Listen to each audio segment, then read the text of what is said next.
বার্সেলোনার কোচের দায়িত্বে থাকা মানে স্বাস্থ্যের উপর বড় আঘাত। এখানে শুধু চাপ আর চাপ। কথাটা বলেছিলেন বার্সার কিংবদন্তি ফুটবলার রোনাল্ড কোম্যান। খেলোয়াড় হিসেবে বার্সেলোনাকে জিতিয়েছিলেন 4টা লিগ এবং একটা চ্যাম্পিয়ন্স লিগ। পুরনো খ্যাতির সুবাদে এই দলটার কোচ হিসেবে দায়িত্ব নেন 2020 সালে। তবে 1 বছর পরই ব্যর্থতার দায় নিয়ে বার্সার ডাগআউট ছাড়তে হয় কোম্যানকে। Diego Maradona, Ronaldo Nazario, Lionel Messi, Xavi Hernandez কিংবা রোনাল্ড কোম্যান সবাই খেলেছেন বার্সেলোনায়। এখানেই তাদের একে অপরের সাথে মিল রয়েছে। আরও একটা জায়গায় মিল রয়েছে তাদের, সেটা হলো বার্সায় কারো বিদায় সুখকর হয়নি। 1 মিনিটে নগদ ইসলামিক অ্যাকাউন্ট খুলতে ডায়াল করুন *167#। কেউ হয়তো বিদায় নিয়েছেন ক্ষোভে, আবার কেউ নিয়েছেন চরম হতাশায়। লিওনেল মেসির কথাই ধরুন না, বার্সাকে এক পাশে রাখলে মেসিকে আপনি আরেক পাশে রাখতেই পারেন।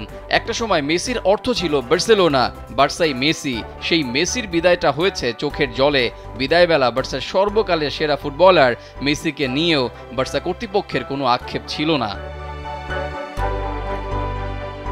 বিশ্বের আরেক গ্রেটেস্ট ফুটবলার ডিয়েগো ম্যারাডোনা 1982 সালে জুন মাসে সে সময় বিশ্ব রেকর্ড গড়ে 50 লাখ পাউন্ডে বোকা জুনিয়র্স থেকে বার্সেলোনায় আসেন ম্যারাডোনা।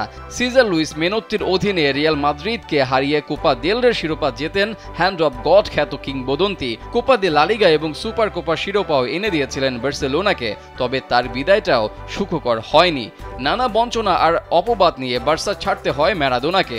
ম্যারাডোনার আত্মজীবনী এল দিয়াগোর একটা অধ্যায় জুড়েই বার্সায় কাটানো সেসব হতাশার কথা স্থান পেয়েছে। ব্রাজিলিয়ান কিংবদন্তি রোনালদো নাজারিও বার্সার এক সময়ের অন্যতম সেরা তারকা। তার বেলায়ও যে ভালো কিছু ঘটেছে এমনটা নয়। ম্যারাডোনার মতোই 1997 সালে রহস্যজনকভাবে ক্লাব ছাড়তে হয়েছিল ব্রাজিলিয়ান কিংবদন্তি রোনালদো নাজারিওকে। বিদায় নেওয়ার 1 মাস আগেও নতুন চুক্তির ব্যাপারে সবকিছুই চূড়ান্ত ছিল। তবে বেশ কিছু দিন পরই বার্সা সভাপতি ও আইনজীবীরা রোনালদোকে জানান চুক্তি সম্ভব নয়। অনেকটা অপমান আর লজ্জা নিয়েই বার্সেলোনাকে ছাড়তে হয় ফেনোমেনন খ্যাত এই ফুটবলারকে। বার্সার বর্তমান কোচ জাভি হার্নান্দেজকে কিভাবে ফায়ার করা হলো সেটা এখন সবারই জানা। তবে এমনভাবে তাকে বরখাস্ত করা মেনে নিতে পারছেন না বার্সার ভক্ত সমর্থকরা। বার্সেলোনায় কিংবদন্তির অপমানের ধারাটা যে বজায় থাকে সেটা আরও একবার জাভির মাধ্যমে প্রমাণ হলো, প্রকাশও হলো।